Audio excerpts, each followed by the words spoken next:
Now, as promised, this time I'm going to render the marble counter, this half of it, but I'm going to do it in a dark marble, in contrast to the lighter marble that I did on the more finished floor plan. So I'm starting off with a selection of greens. They're all dark and pretty cold.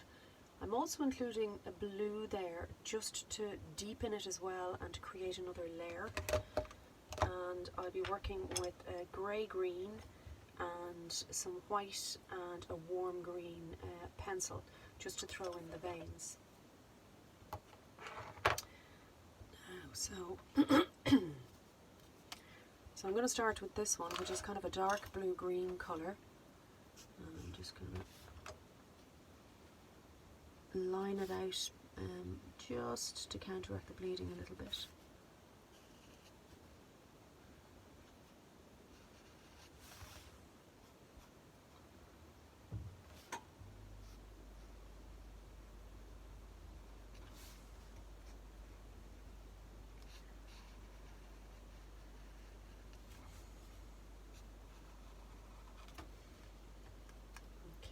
You can see it's starting to bleed into the wall. It doesn't matter, that'll dry and it'll be absolutely fine. So I'm going to use the thick side of the mark. As you can see, similar to the lighter marble, I've already lined out some vein work there just to make it easier for myself, or to give myself a little bit of a guide. Now again, this part of it is almost like, you know, you don't really give a damn, similar to the concrete, because all you're doing here is building up layers. Now, in reality, it's far better to let that dry before you put the second layer on, but, you know, the video would end up being really long if I did that. So I'm just going to keep going. So you have that kind of turquoise layer in. I'm just going to have a look at this colour. I'm going to layer this over.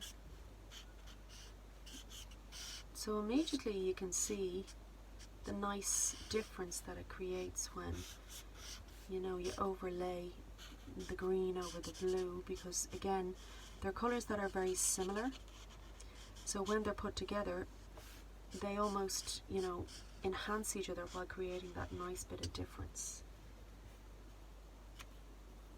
Okay, now I really do want to let this dry. Now in this particular plan there's a fridge, and the fridge is cut through, so it's cut through, you know, in and around 1.5 meters. So it cuts straight through the inside of the fridge, and often students ask me, well, how do you represent that? Like, how do you render it? You can't kind of take it out just because you're rendering it and you don't want to show it. Well, what you do is you just grey it out in a similar way to the external walls. And it depends on yourself and it depends on your scheme as to how dark or light you want your greyed out areas to be. But I'm just going to do it in something that's similar to the wall behind.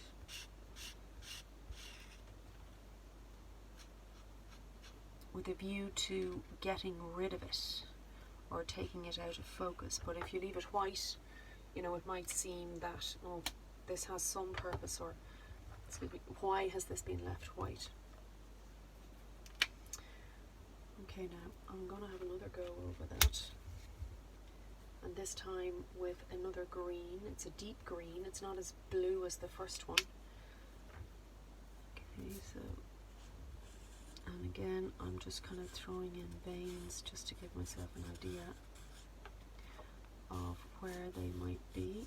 And again, to build up the layers of veining that you would see in marble normally. So I'm going to go again here. And you see this one's much darker.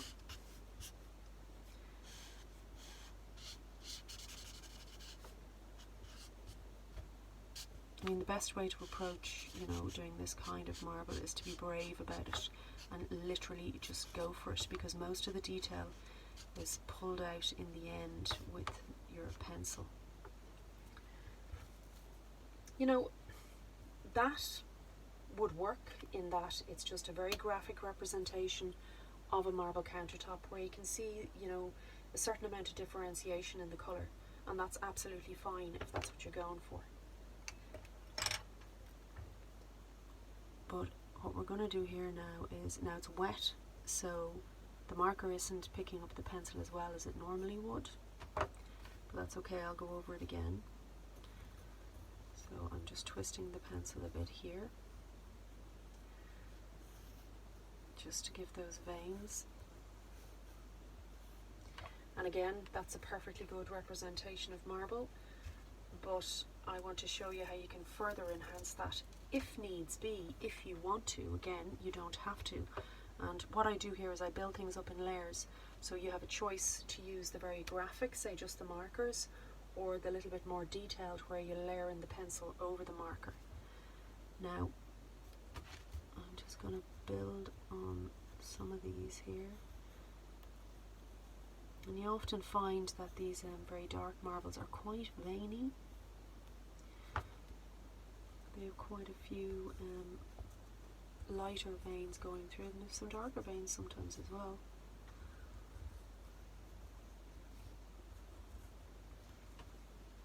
So that's my white pencil, and I'm going to take my warm green, and in some areas just going to shade over.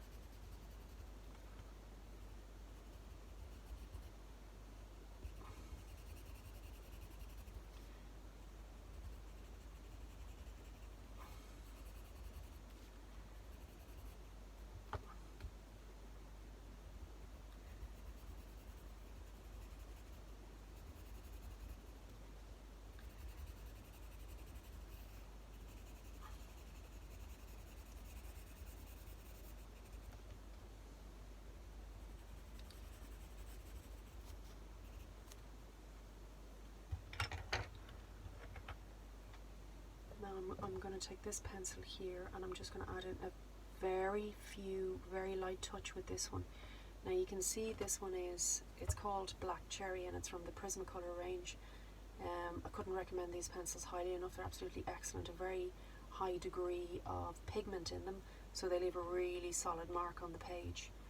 Now, so this is for some of the darker veins, and part of the reason I use this colour is because it's the complementary colour to the green.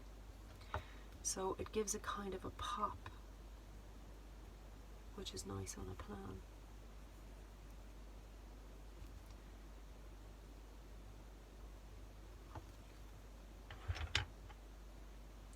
Now with the white, I'm just going to enhance some of the lighter areas.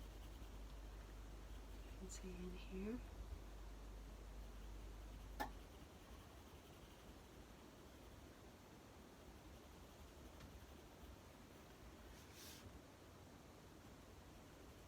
Even blend them into the warm green tones.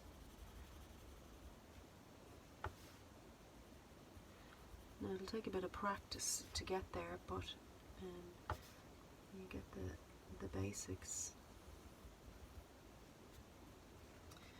And that is one way of rendering a dark marble.